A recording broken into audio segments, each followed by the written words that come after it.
people that take that platform of food evangelism or fitness evangelism come from this like self-appointed superiority and that I know more than you. So Dogma. Listen to me. Yeah. I'm right, and that you're there's, wrong.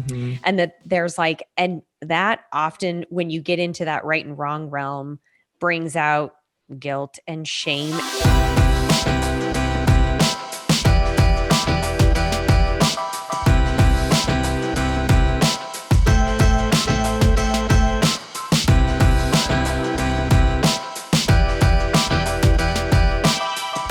Hello, and welcome to Middleish, the podcast about moderation in all things. I am Michael Gray.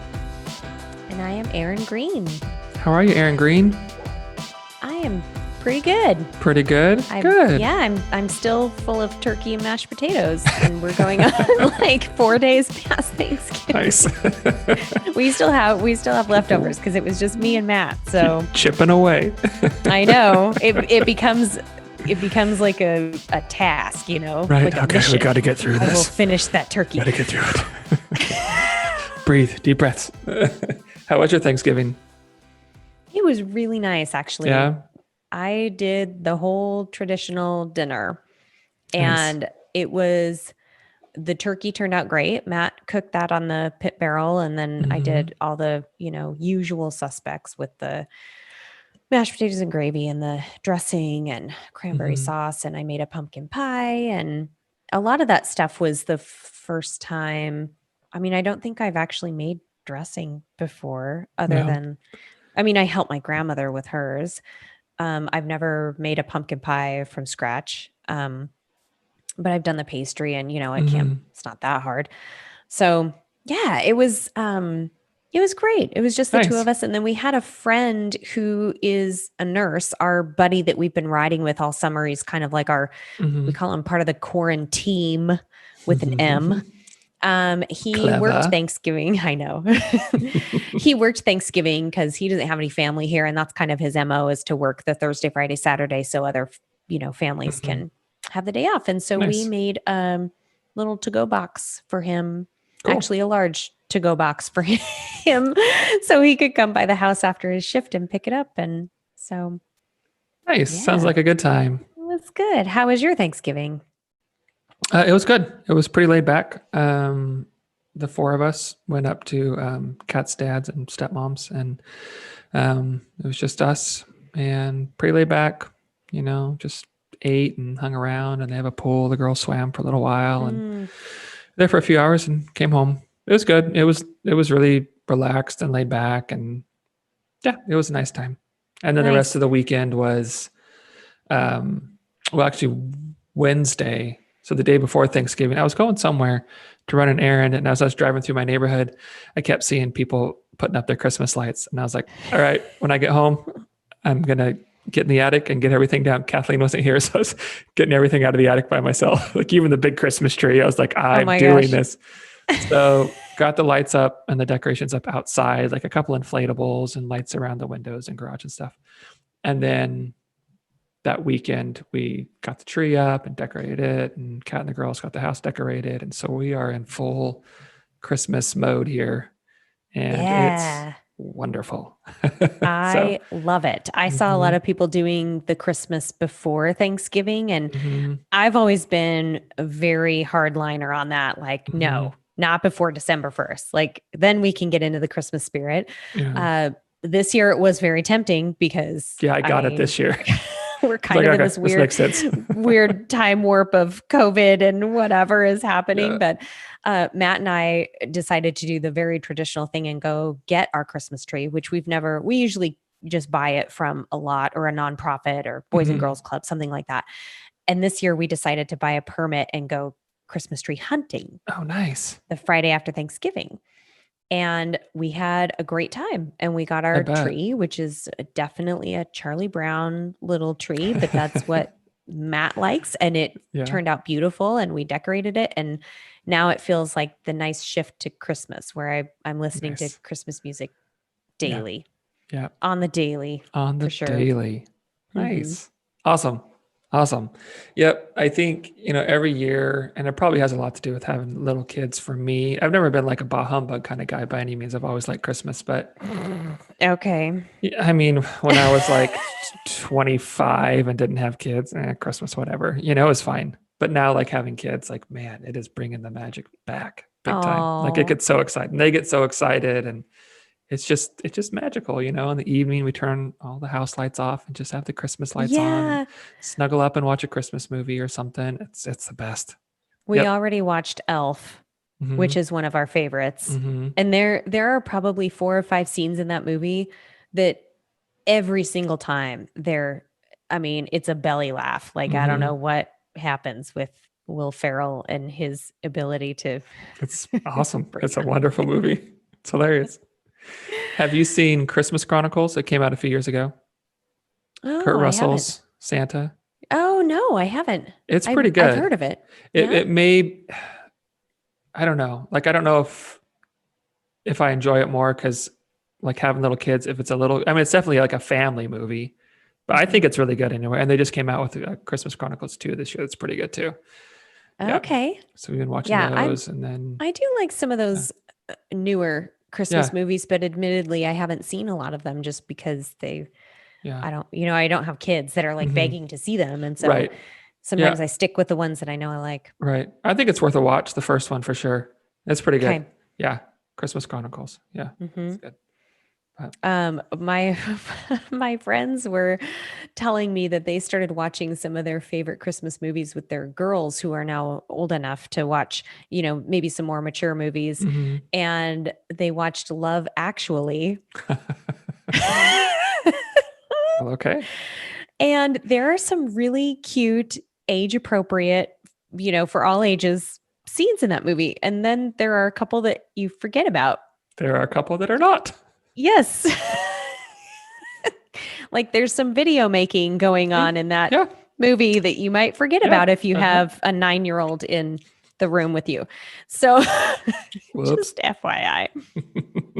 So I have to laugh whenever I hear it because I mean, that's something that you don't think about if you don't have kiddos, right? Is Mhm. like the things you might not remember from a movie is standing out to you, but then your kid's like, "Wait, what? What's Yeah. happening here?" What are they doing? They're Are, decorating a are they tree. wrestling?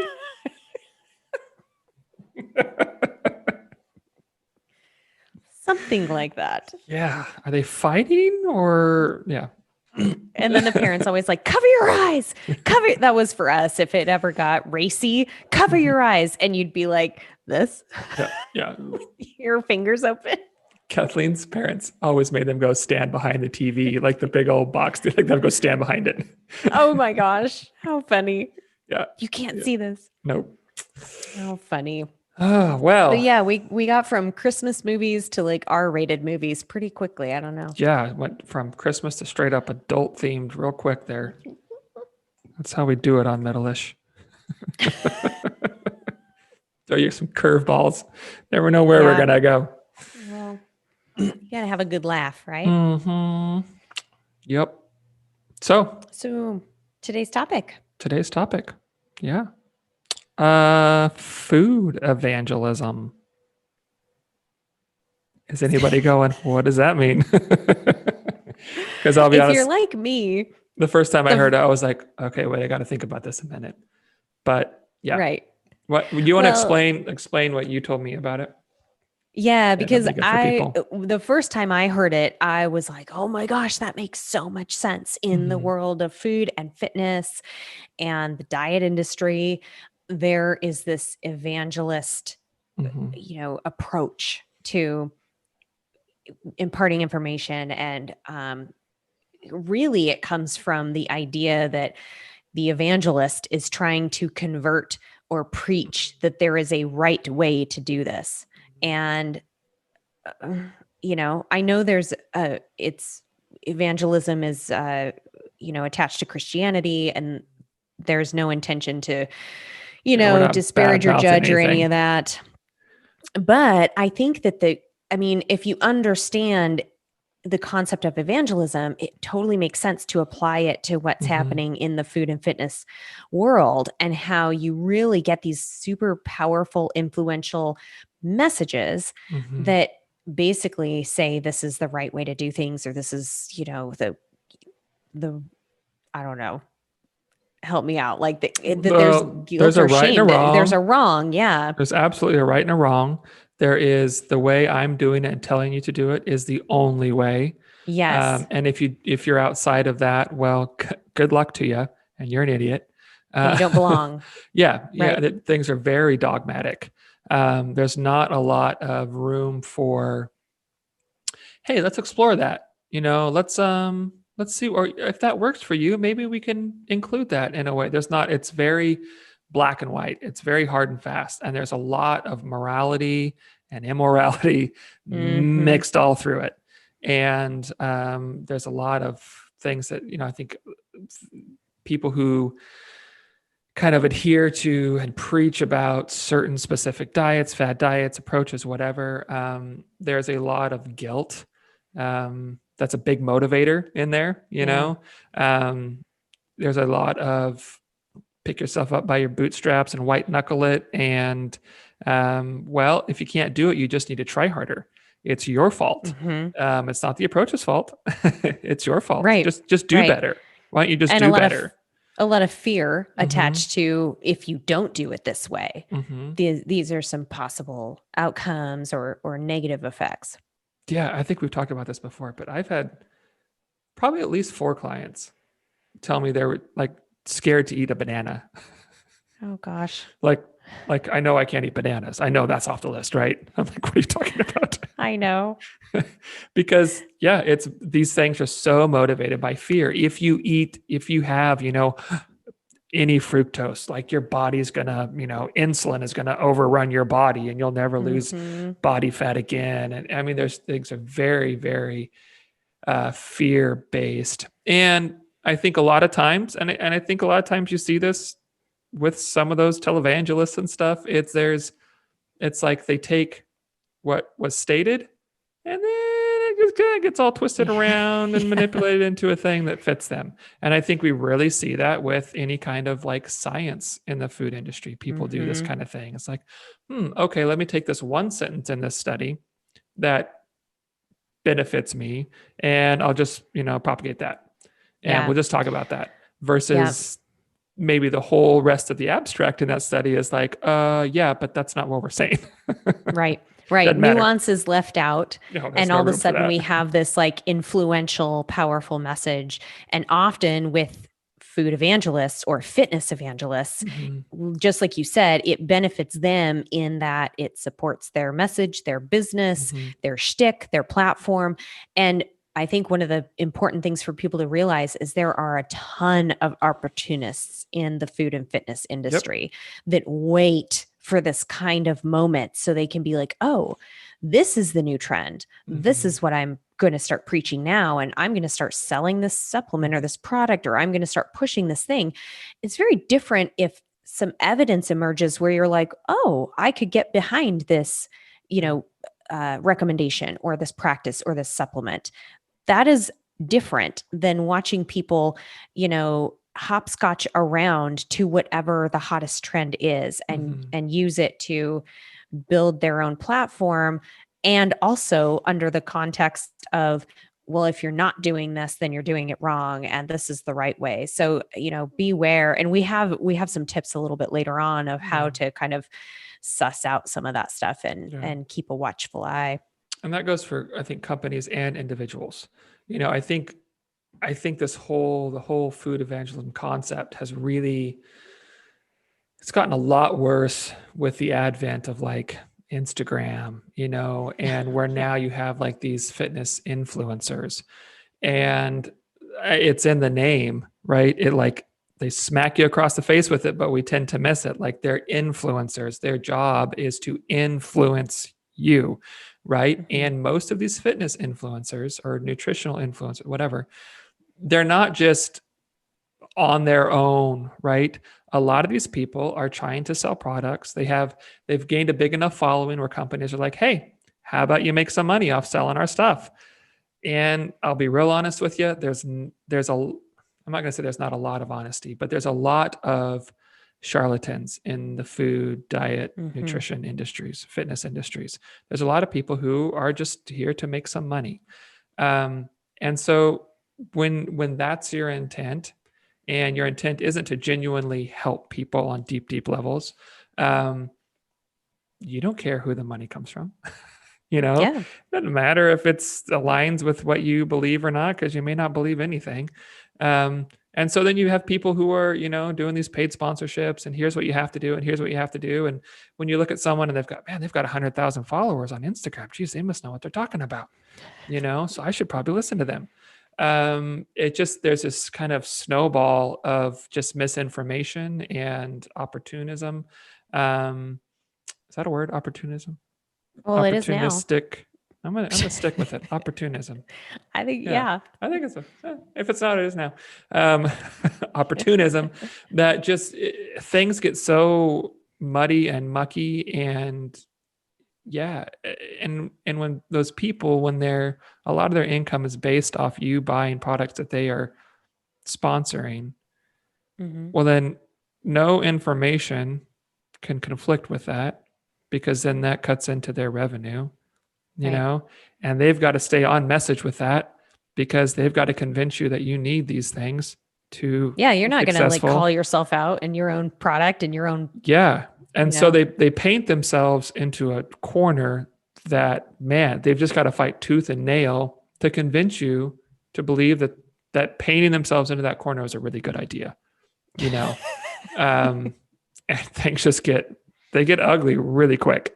And they get very unconcerned with, this is not everyone by any means, but it's pretty common.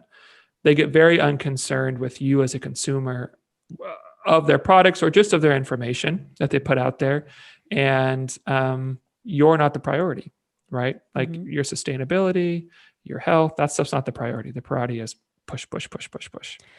And when we look at food evangelists or fitness evangelists and these influencers, you also have to realize that what makes word of mouth and influential messaging so powerful is the trust that you put in that person's messaging. So, for example, a lot of individuals are more willing to listen to family and friends when it comes to diet and exercise than they are a credentialed fitness professional, or even government agency that has the research to back it up, or a scientific journal or whatever. They're more likely to listen to people that they know and build that trust and build that rapport of, and that obviously that very applicable individual experience. So if your neighbor or if your sister or whoever says, this worked for me, I'm doing this, right, you probably take a lot more stock in that than you might if you just like read an article that just is kind of detached. So there's this very emotional hook that is used to gain trust, to impart this. Again, we already talked about the guilt and the fear and some of the shame and some of these negative emotions, but there's also a lot of this, positive, like trusting and, empowering and seemingly very altruistic approach that you might get. But realize that a lot of these influencers that you seem to trust and put a lot of stock into their messaging, do you really know these people? It's very different if you know your friend or your mother or your, whoever, and you trust them as a person. I think that's where a lot of us as practitioners, can maybe influence. That's a terrible word because we were just talking about it in a negative light, but maybe we can work to connect better with people instead of just keeping this, arm's length scientific. This is what the evidence says. Be an authentic person in representing these concepts and explaining them to people and building that trust with your clientele or whoever it is you work with, which is something you and I talk about a lot on here, is that building that relationship and being authentic and working with the individual and not just getting into the dogma of it all. This is the right and the wrong way. Right. Well, and I think we talked about this some whenever, I don't know, several episodes when we were talking about really diving into kind of fitness influencers and the social media and how do we suss out, quality information from poor information, that kind of stuff. But I think, if you, like you said, that trust is important.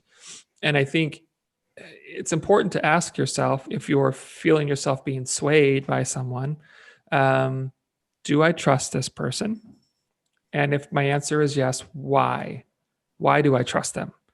Because I think a lot of people, that trust comes from not from what they're saying, not from how they conduct themselves.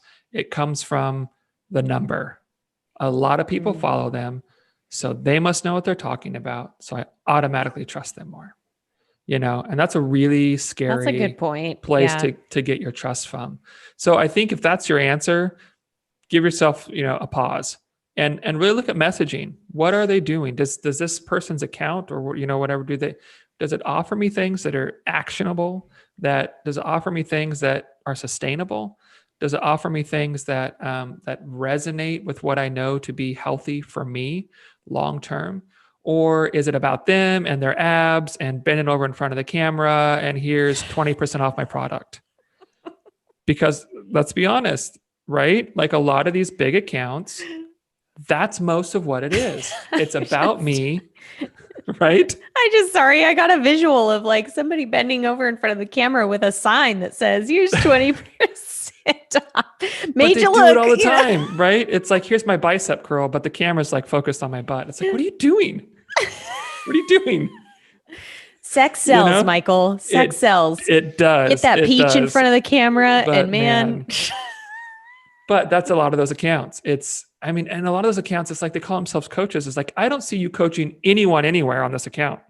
Yeah. All I see is your abs and your body and your sales code. Like, I don't see, do you ever work with someone? And I think it's important to ask yourself, do I trust this person? If so, why? And does that reason align with the reasons I know I should trust or not trust someone? And I think with the fitness industry, we're talking about food and fitness as if they're kind of one, but I see them sort of diverging in a sense that like the fitness industry is trying to convert you to, not only like buy their product or their, supplement or whatever they're peddling, but also to buy into the notion that you need to look a certain way, right, and be a certain way. And it's, this is the only way to be, is to do this, challenge that I have in my website. And, like you said, white knuckle your way through it. So it's almost like it's almost like selling a certain, behavior or belief system for yourself instead of actually following what you think would work for you. So it's that whole right or wrong, you should feel guilty if you're not going as hard as I am, in the gym or following my program. Yeah. Well, and I think a lot of that and I think this has been the case probably for a long time for both nutrition and for the fitness industry, is there is just so much misinformation out there that's been repeated so much that it just feels like truth. There are these hard and fast rules that have been preached so much that people just go, okay, so that's the thing. Right? Like, well, I know I can't eat after 8 p.m. because if I eat after 8 p.m., then everything turns to fat. It's like, yeah. So let's get into that. What are some of your favorites? What? Or maybe least favorite? Okay, that's one of them. What are some of your... Let me do this. Let me give this disclaimer. So any of these things that I'm going to say, I think probably a lot of them can be beneficial if used appropriately, right? Like if someone really has trouble snacking in the evenings, okay, maybe saying, hey, let's close down the kitchen at a certain time. That might be really helpful. Okay. For that person, for that specific individual person. It's not this broad paintbrush that then gets all twisted around. Like literally, I can't tell you how many times that people, I know if I eat after 8 p.m., everything turns to fat. Yeah. It's like, okay, well, which time zone? So like if I'm in Pacific and you fly to the East Coast, does your body and metabolism change to East Coast time? And is it 8 p.m. there, or is it still 8 p.m. Pacific time? And And then what what has about like the happened time in the, change with daylight yeah. savings? How does that, I mean, And what has happened in the 14 hours preceding that 8 p.m. that you decided you should or shouldn't be eating, like that has no bearing on whether you're like truly yeah, hungry or not at 8 p.m. So yeah, anyway, yeah. I'm with you on that one. So But that's yes, one of to your them. point, there could be a kernel of truth behind Absolutely. some of these things. And there Yeah. could be a useful takeaway behind some Mhm. of these things we're about to dive into. But again, we're talking about like evangelism here. Like, this Yes. is the way, follow me. I Mhm. will save you Mhm. because I'm going to convert you. This is the way to do it. Yeah, because I think there's probably some benefit in most of these things. It's probably started from something that was beneficial and just got kind of twisted and mixed up and that kind of stuff. So if any of these things that either one of us are going to say here in a minute, you're like, but I do that. Okay, we're not knocking on that in and of itself. We're knocking on some of the logic behind it, or the way it's been turned around, or the fact that it in no way is appropriate in broad strokes. So yeah. Okay, so that's one of them that I really don't care for. The whole fear, and this is a bunch of them, but just the absolute like being terrified of carbs and sugars. Yeah. Because one, carbs are incredibly vast and diverse. Sugars are incredibly, I mean, how many kind of sugars are there? Uh, I don't know. I think there's more than 300 names for sugar. That's a lot, right? Fructose, the sugar in fruit. Well, it's like, you know what? I can't remember what it's like. A banana has like what, 6 types of sugar, and fructose is like 20% of it, and so there's just a lot of really bad information around carbs. So any kind of anti-carb stuff, I really, really don't like. Low carb may work well for someone on an individual basis. There may be specific needs for that. Great. Broad strokes, it's real dumb. Yeah. Putting fear into people on eating a certain macronutrient. And I just want to scream at people that vegetables are carbs. Mm-hmm. Vegetables are carbs, and not just like the starchy ones like potatoes and corn and peas and whatever, but Like I broccoli mean, and spinach. vegetables are made of carbohydrates. And So there's kale is a carb. I mean, granted, when we're counting macronutrients, if people do that, then sure, kale is going to take a hell of a lot of kale to add up to any, significant carbohydrate. But we're talking about this really, again, the broad brush theory of like all carbs. You need to avoid carb or go low carb. Or people tell me I'm not going to eat any sugar for a while. Yet they'll eat like, fruit and apples and stuff. And I'm like, what the hell? That's sugar. So Right. it's like belonging to a club where I'm going to do this thing or I'm going to follow this recommendation, but without really understanding what that means. Yeah. And that comes from, where did you get the information? Who Right. is it that told you that this is the way to eat or to be? Well, my friend Nancy said, right? That's a lot of it, right? Or like, fierce food fitness freak on Instagram decides that this is this is the way. Yeah. The Mandalorian. Yeah. Let's see. Another one. I just had one in my head. What was it? Oh shoot, I lost it.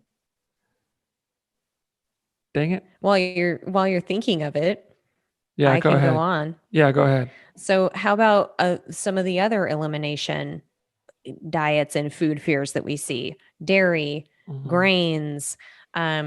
We even see this whole movement on, plant-based, which plant-based is a very broad concept.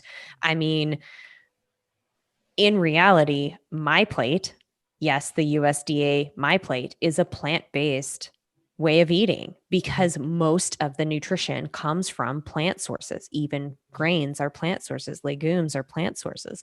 So I think there's a lot of misinformation and misconceptions around the plant-based movement too, where people, again, will take it to an extreme where, I need to, eat this vegan,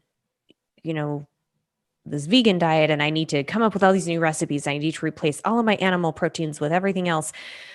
If that works for you and you want to go that route and you have the money and the time and the means to engage in that, go for it. But realize that there is no perfect way of eating for any one person or group of individuals. So, with the plant-based movement, I do think there's a lot more pressure put on people from a moral and ethical standpoint of this is the right way to do it. There is a lot of sustainable approaches to including animal proteins and different products in your diet as well. Yeah. So, that's another one that I think people get caught up in is the elimination of all these specific, foods. If you have an intolerance, and we talked about this on the last episode on holiday eating, if you have an intolerance or a reason, an allergy to avoid a certain food, that's one thing. But if you think that avoiding this food or eliminating it is going to save you somehow, I ask you, what are you eating instead? If you take that food out, what are you eating instead? And let's look at the nutrient composition of that and some of the habitual changes that have come with that. So I remembered. I agree with you 100%. But I did remember. So the whole don't eat anything that has ingredients you can't pronounce. Oh my. Right? Or you don't recognize, which I get the intent, and the intent comes from a real good place. Buddy, you tried hard. But you can take a tomato and write out the chemical breakdown of that tomato, and you're not going to recognize any of that stuff. Right.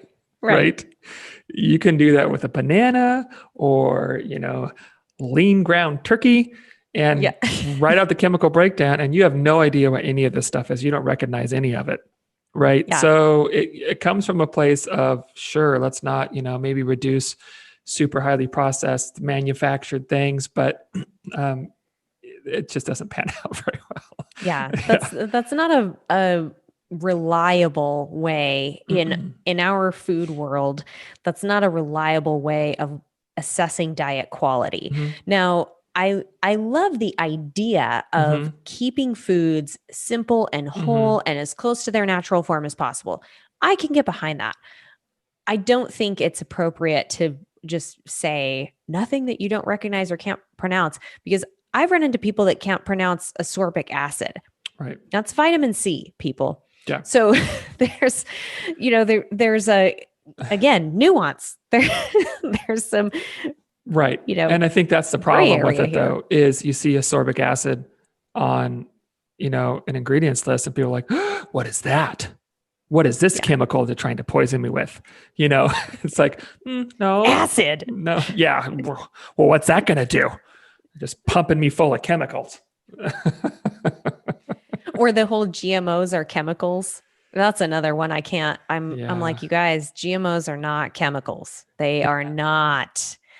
And GMOs have, the modification of certain crops has actually made those crops viable so that we can continue to feed our world population. So They've been around for a long time. It's scientific evolution. Yeah. So I understand if people have concerns about them, because I am definitely of the camp, just because we can doesn't mean we should when it comes to, just monkeying around with nature and our food supply. So I'm skeptical too, you guys, but when you put these broad labels on things and they're anti-GMO just for the sake of, because people really do believe they're chemicals. And I've had people tell me that I don't want to put all those chemicals in my body. And I'm like, that's not a chemical. It's like, good luck eating anything without eating chemicals, because everything is chemicals. Yeah. So again, that fear of, that is instilled in people. And it's the assumption that, GMO free, that's healthier for me. Oh yeah, totally. Right? It's like organic. It's the assumption that if it says organic, then it's healthier for me. Okay. Right. Well, you know what? Your organic vegetables are still sprayed with pesticides. Right. Just like non-organic. They're just different ones that, the government has said, well, these can fall under the organic label, Doesn't mean they're healthier. If you buy organic gummy bears, they're still freaking gummy bears, right? They aren't healthier. And it's this, what do you call it? Health? Is that what you've used before? Health halo? This Oh yeah. assumption that if it has the term organic, it's better for me automatically. It doesn't Right. matter what it is, right? Like I Mm-hmm. can eat these organic gummy bears and that's better than that GMO laden, whatever. Yeah. It's like, Just this sugar, just this right. other sugar that's Yeah. It's like, well, in all the those gummy sugars in the bears and organic all the too. colors and Yeah. whatever. Yeah. Yeah, it's that's another really good point is the labeling on foods Mm-hmm. that is, that, and I see this even snuck into some articles and blogs and things that I actually agree with the messaging behind it, but then I see these things kind of slipped in there that impart this feeling of, oh, I have to look for that label, that non-GMO or that organic or that natural, Right. quote, natural is another one. Um, that disregards a lot of things about the individual reading it. First of all, we have a lot of people in our country that cannot afford, I mean, they're lucky if they have access to quality food in Mm-hmm. any form, much less organic, fresh, Right. non-GMO, whatever. So, some of this messaging and some of this evangelism that goes on comes from this place of superiority and privilege Mm-hmm. that also I have a lot of problems with because I Yeah. worked at WIC for 11 years. I worked with low socioeconomic status, very like tight budgets, cooking with a food stamp budget kind of thing. And you really have to meet the person with where they are and Mm-hmm. understand that when you start looking at the health differences in these foods, eating canned vegetables is way better than no veggies at all. Absolutely. So if we continue to persist with this messaging that this is the right way to eat and this is the Mm-hmm. only way to be healthy and these are the best foods, that really undermines the whole nutrition message of like, okay, here's how you build out a plate that fits within your budget or within your food supply that's available Right. to you. So Right. that's another part that I take issue with this Mm-hmm. whole food evangelism movement that we Mm-hmm. see. Yeah, it's a real dick way to be. you know, it's Thank just you. just to be I blunt. rambled on for like 2 minutes and you just said it in one little sentence. But it Dicks. is, I mean, you're right. There's a superiority, there's an arrogance, and there's exclusivity to it, Mm, and I only eat organic. I only eat da da da da. And it positions things in a way where it feels like if you're not doing that, then you're not doing anything. hmm If you're not eating organic everything, then don't even try because everything else is just garbage. It's all the same garbage, right? Because even if you eat that carrot and whatever, well, it's laden with pesticides, they're going to kill you. So what's the point? Right. Why should I even And bother? yeah, and I think this goes to again messaging of a lot of this food evangelism stuff, nutrition, fitness stuff. Like if someone isn't willing to meet people where they are, if someone doesn't get that everybody, reading their information, following their account, interacting, whatever, are all in different places. And if their expectation is that all of those people in all these different places with all these different histories with food and with weight and different baggage and different relationships with food, all that kind of stuff, all have to come and meet them clear up here. If that's the messaging, get them out of your life. I'm serious. Like if that's a friend of yours, stop talking to them about nutrition. If that's a family member, stop talking to them about it. If it's an account you're following, unfollow them. Because if the expectation is that you have to go to great lengths, make huge jumps to just be healthy, this is a problem. If there is messaging that, hey, let's figure out where you're at and what's a step forward, what's like we were talking about before we started recording, hey, the reality is better is better.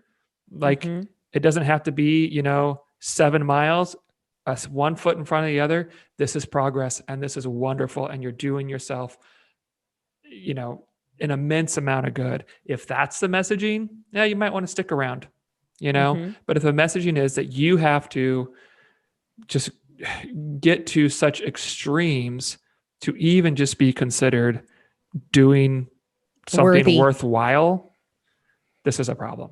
And Yeah. I think we see that a lot. And I think those are the people that really we need to mute. Get them out of your life. Yeah, there's a lot of belonging that comes with this messaging. Like you Mm-hmm. belong to the club or you belong to this community. And I remember having a conversation with Brian Fretwell, actually, who was Mm-hmm. our first guest on our podcast way back when. And I asked him, like, it was when keto, how it was a couple years ago when keto like had exploded.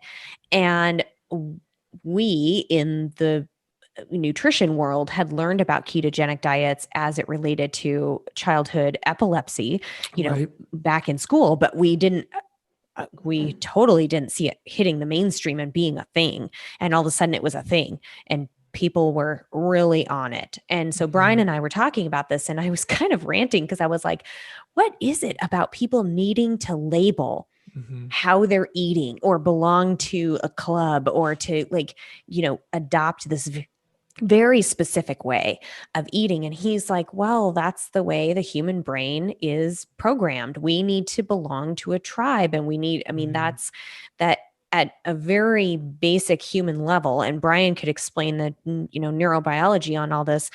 We seek belonging. It's very, very critical to us as humans.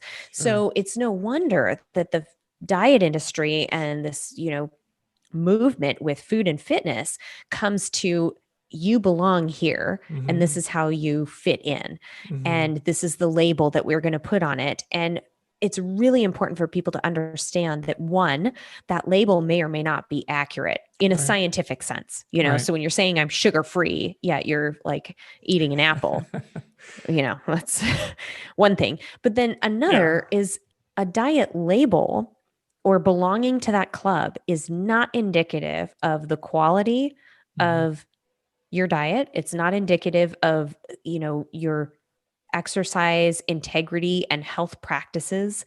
It's not an accurate way of measuring healthy behaviors for you. Mm-hmm. So, really ask yourself, is this working for me? I think that's another important question. Is this Right. working for me? What are some things that I would have to give up Mm-hmm. or change about my life as it is in order Mm-hmm. to actually follow this? What is it that, if you read something about that or you hear something about this specific, plan, does it trigger something in you? Are you kind of nervous about trying that? Or does it sound scary in some way or, sound super duper hard?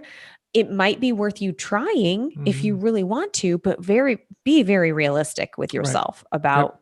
what this means in your life. Absolutely. And is that sense of belonging to that specific club really Mm-hmm. what you're needing?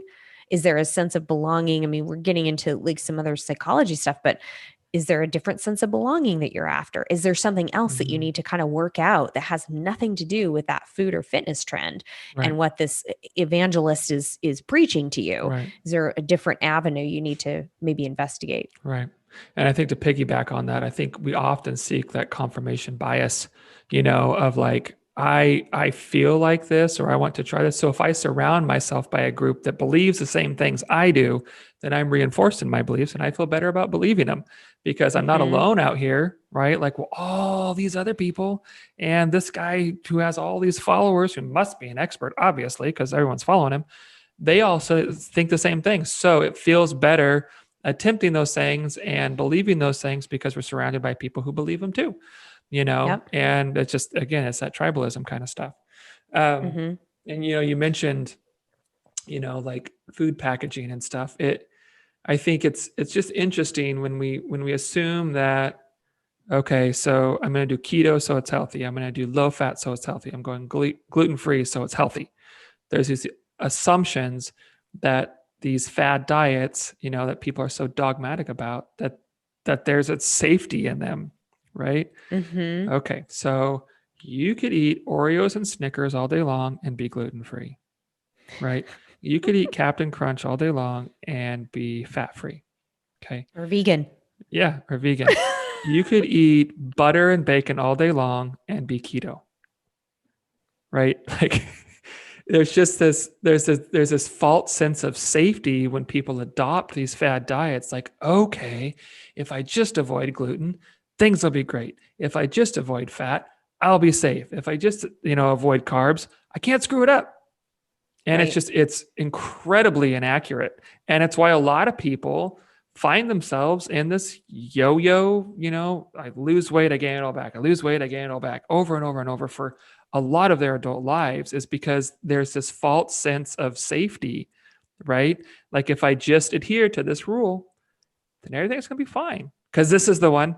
This is the one now. This is the magic bullet now. And Yeah. it avoids, like we've talked about before, dealing with all of the stuff, all of the reasons behind we eat the way we eat, right? That we really need to dig into. But I think we often adopt this false sense of safety with these things. And there's plenty of room, no matter what your eating program in or any restrictions you put on yourself, there is plenty of room to have it go really sideways. Yeah. Yeah. And to your point that you said earlier, a lot of these trends and fad diets and different things that come out that claim to be like, this is the secret or this is the magic bullet, a lot of them are repackaged and recycled from years Probably all past of them. because I mean, Atkins became huge when I was in college. Mhm. So like in the 2000s, it had like this rebirth. And I remember to me, it was a whole new thing, but that's because it was really big. Was it in the 70s or something when the first book came out? And so I wasn't even alive when it first hit, the masses. Yeah. So that's another thing is really, and it takes a lot of scrutiny, you guys. Like I'm not saying you have to research every little thing, but I think there's enough valid nutrition information and fitness information and people out there that hopefully you're finding in your social media feeds or in your life or at your gym or in your circle. Hopefully there's enough valid information that you can look at some of this stuff with a critical eye and be like, I don't think that eating bacon and butter all the time would be the right thing. That doesn't sound right to me. I don't think that just because Captain Crunch is vegan, that would be the right thing. So there's there's a lot of scrutiny that I think can take you a long way from these very boxed in concepts. Right. And removing the solely emotional based decisions out of it. Because I think that's a lot of it too. It's like, I'm desperate, quote unquote, nothing's worked. I've quote unquote tried everything, which, well, you probably haven't, right? But you've probably tried a lot and you've tried really hard, and that feels discouraging. I validate that. Absolutely. Probably haven't tried everything. But when we feel like I'm desperate, I've tried everything, nothing's working, and then you have a friend or somebody with clout on social media or whatever, or some guru that comes out with a new book, you go, oh, okay, that's going to be the answer. And that's solely an emotional based decision because this is out of desperation and feeling like I can't do this, which I get. And I'm not knocking that at all. I 100% get why that emotional based decision happens. But if you stop for a second, like you're saying, and go, okay, does this make sense though? Like, what do I know about being a healthy person? Just like some general stuff. Like, don't even get specific. Like most of these fad diets like fall apart real quick when you just go, let me just think about just basic nutrition. I know fruit and vegetables are healthy for me. Does this conflict with that? If so, okay, maybe I shouldn't listen anymore to it. Right. Like just line it up with some real basic standards of nutrition. And most of these things conflict with that really, really quickly.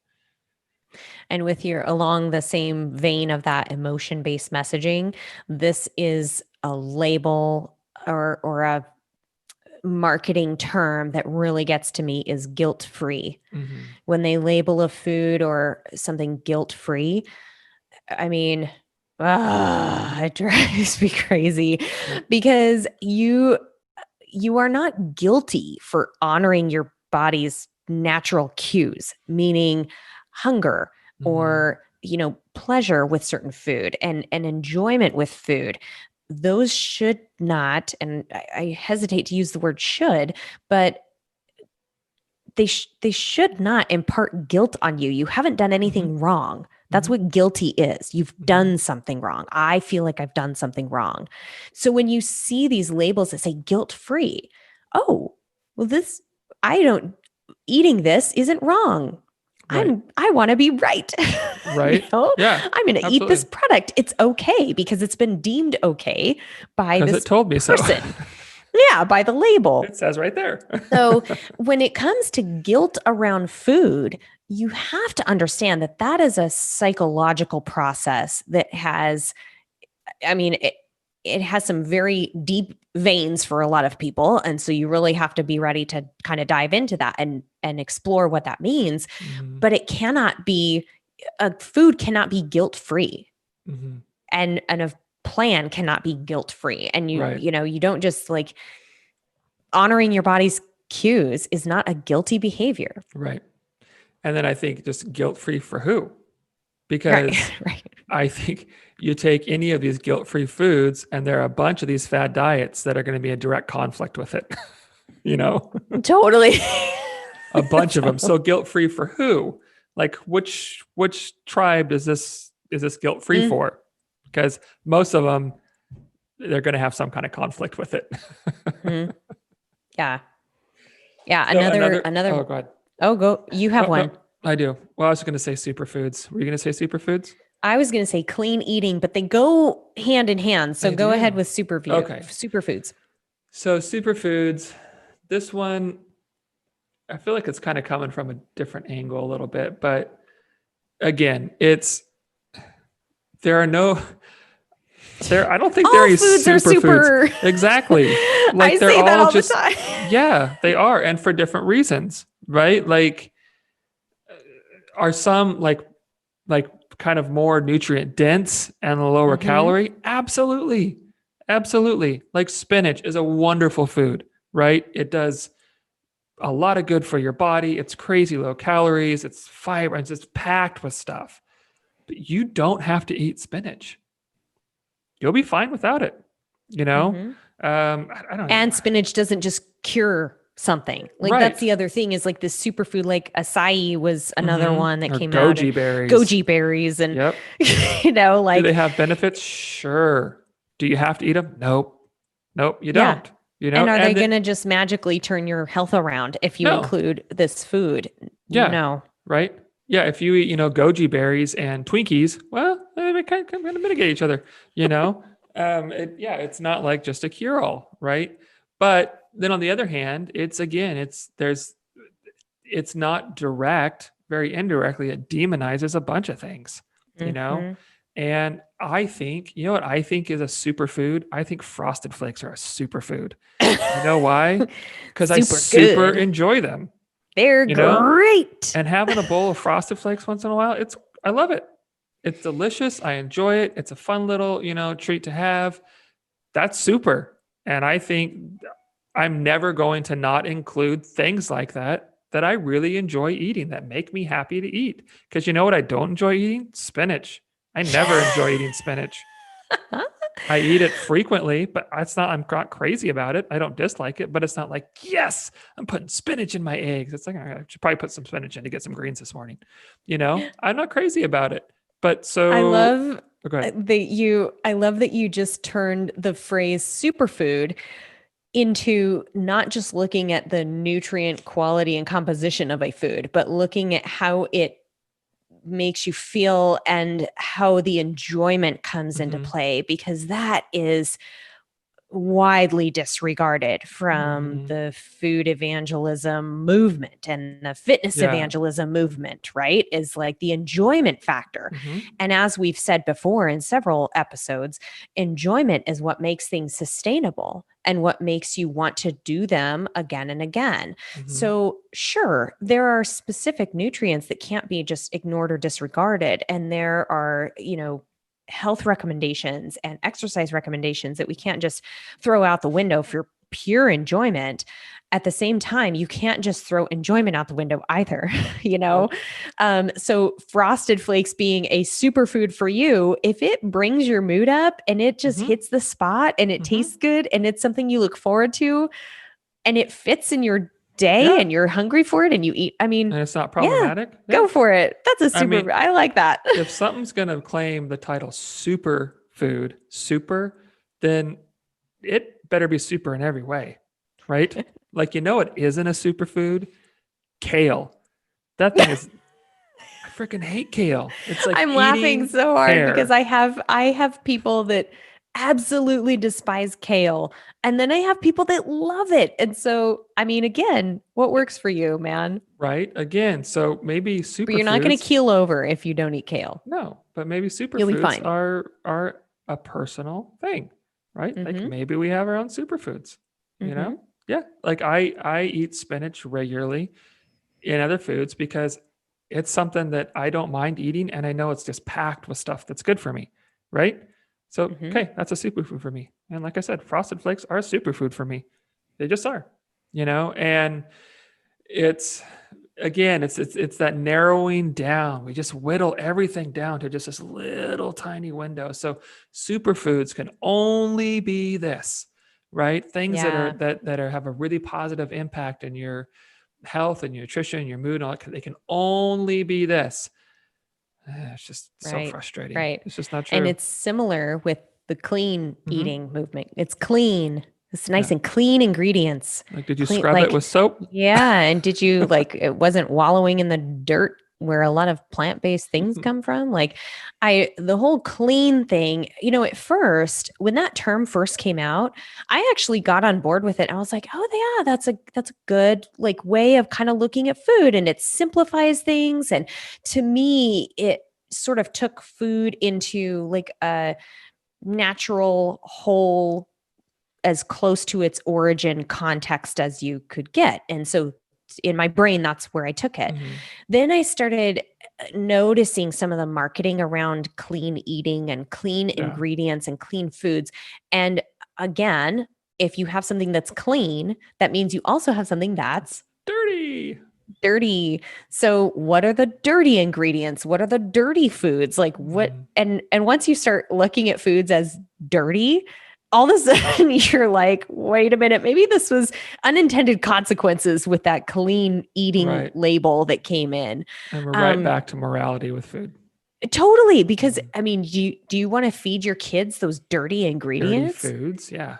Right? It's like, geez, So that talk labeling about a is loaded also, statement. and it's very misleading. So Incredibly. when people say like clean ingredients, and let's say something has, I don't know, like coconut sugar in it or Mhm. evaporated cane juice or some one of those fancy words for sugar that somehow have a health halo, that would be deemed a clean food, but it still has whatever 10 grams of sugar in it compared to, your whatever GMO gummy bears you were talking about earlier. Right. So again, we have this like very misinformed evaluation of food based on this claim that's on the label and this perception that this ingredient is better than this one, Mhm. um, which is just not the truth. And I think that's why people get so confused on what is a good. I get asked this all the time. What's a good bar?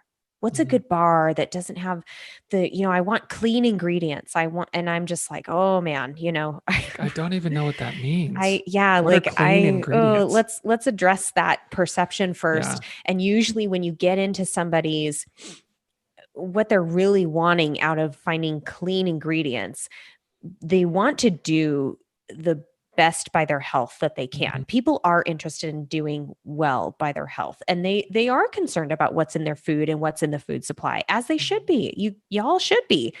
And I'm here to help guide that as best I can. I don't know everything, and there's a lot of food ingredients out there that I Mhm. can't even begin to, I'd have to investigate each one.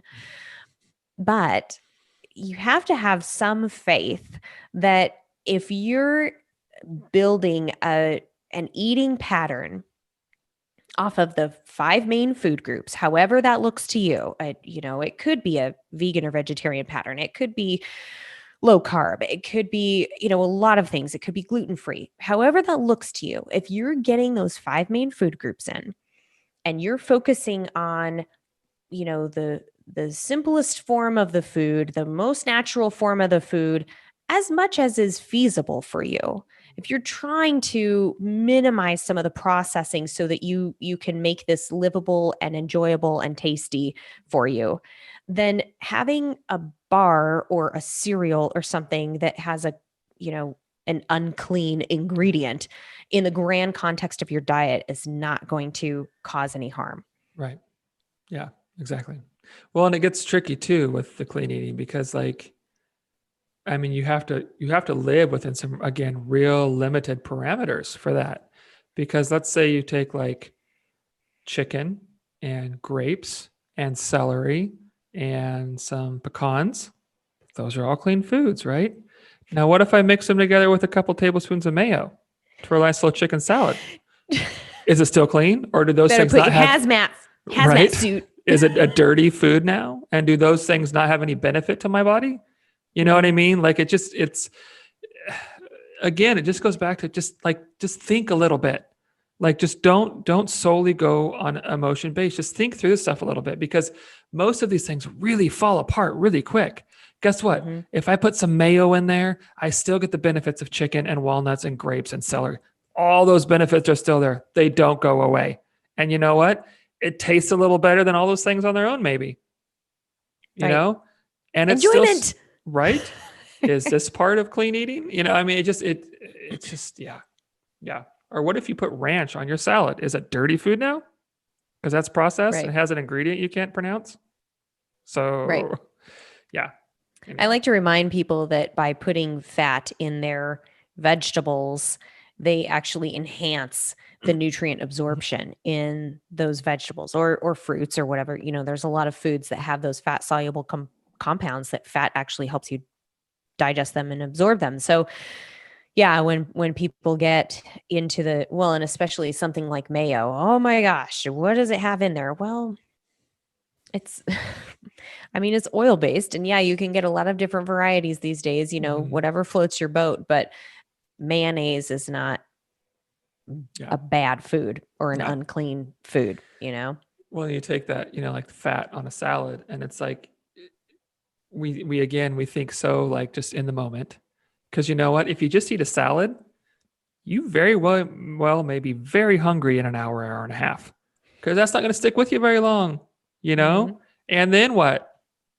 Then what about when you're hungry outside of a planned eating time? When we get snacky, things go sideways pretty quick, right? So you know what? You add a little bit of fat on there, tides you over. You feel more full. It digests slower, and you're not getting hungry in an But hour or two. if they're organic, non-GMO, gluten-free tortilla chips, then they're okay. Right. Yes. They're allowed. Yes. Yeah, those calories don't count. So, ooh, 0-calorie foods or negative calorie foods. Oh, geez. Negative calorie foods. That's one you don't hear about too much anymore. You did for a while. No, it costs more calories to burn than it does have in it. So you're actually going backwards. Yes, okay. Which is a dangerous thing to believe, but also if you look at the list of those negative calorie foods, like I consider myself pretty handy in the kitchen, and I wouldn't know the first way to put together a meal with all of those foods. A celery and popcorn? Come on. Yeah. Those go great together. Oh my gosh. Can we just appreciate that your body actually needs calories? Right. Like every human body needs calories. Yeah.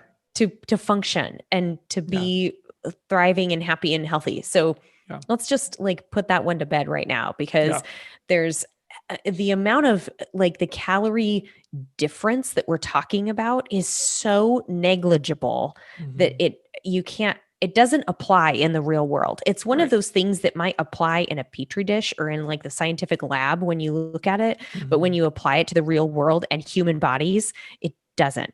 It just doesn't, make any sense. So and that kind of brings me into the hacking world, the biohacks, the fitness hacks, the diet hacks. That term drives me crazy, mainly because I'm all for, like, one of my friends taught me how, this is a food related story, so I'll share it, how to crack open a pistachio shell with another empty pistachio shell. because pistachios they have really hard shells. Mm-hmm. And, sometimes you can't get your fingers in there to pop it open. And so you have to wedge something in there. And if you do it with your fingernail, a lot of times it'll like kind of tear your fingernail. It's ouchy. So she's like, oh, let me show you. And she takes the It's little ouchy. pistachio. What? I It like that is. you said ouchie. How would you say it? I got a little boo-boo. I don't know. I'm not saying you were wrong. I just like that you said it. Let me finish my story. So you take the shell and you wedge it into the whatever little opening is there, and you pop open the pistachio shell. And I was like, oh, that's really clever. And that works. And she goes, yeah, it's a life hack. And I was like, oh, interesting. And what she means by it is that, there are many things in life that kind of present you with solutions, like within the problem, like the problem is the solution. So the fact that those pistachio shells are so hard actually makes it a really good opener for the other pistachios.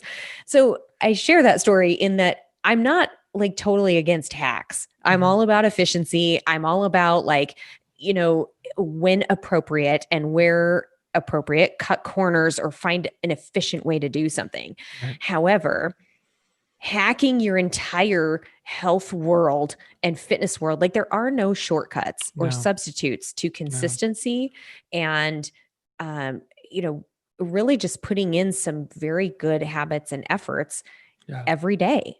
Right. There's no hack for that. Right. Well, and a lot of these things that we call hacks, it's like it has to be this extreme, like, oh, I'm hacking my nutrition. No, you're just doing things better, you idiot. Like you're doing things in a more efficient way. Is meal prepping a hack? No, it's just you do it all at once and it's simpler and it makes your week easier. You're not being some, like extreme, like I'm hacking my man. It's just like, no, you're doing things in a more efficient way. Right. It's just, it gets a little bit silly, I think sometimes. Yeah. Well, and a lot of times it's related to someone selling their plan or their product or their method. And so, just be aware of those shortcuts and those. I think that's another sign that maybe this fad or trend is being evangelized in some manner, is if there's like rapid or extreme success associated or purported with this new plan or this new, it's packaged in a way that makes you think this is the answer, Right. Yeah. Ding, ding, ding. There should be alarms going off. Hopefully.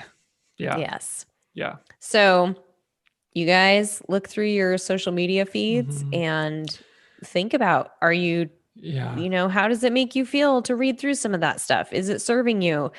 Are you triggered if somebody disagrees with a food or fitness belief that you have? Is this working for me? Think about those things. Yeah. And I think, it's easy to say that and have it come across as just like, hey, get negativity out of your life. But the reality is, I think it's really important. And I do this regularly. If I'm following someone and they have a post about something that I think is just irresponsible or whatever, I'm done. I'm just done, because the reality is all of us, myself included, there is such a temptation to begin to believe and buy into this one way, the magic bullet, the easy, 20 pounds in 30 days, that kind of stuff, because we've been preached so much about, we've been beat over the head with this stuff, that you could be listening to this podcast right now and be going like, yep, I'm done with this crap. I'm done with this food evangelism stuff. And tomorrow you see something, you go, oh, look at that. Because we've been doing that for so long. That's our default, right? So I think it's really, really critical that you get this stuff out of your lives. You get these messages and promotions and people and whatever that speak to quick and easy and are dogmatic about things.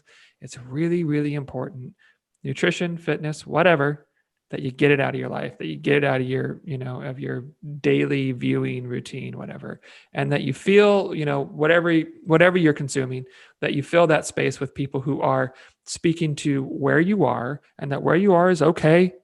and that one step forward is okay, that you don't have to skip all these steps and make these huge reaches and white knuckle it and go to these extremes to be a healthy person, that, understands if you've got, kids or working two jobs or, whatever, that those are the people, those are the messages, those are, whatever, those are the things that you need to be filling your feed with, or what you're consuming with. It really is important. It really is. Yeah.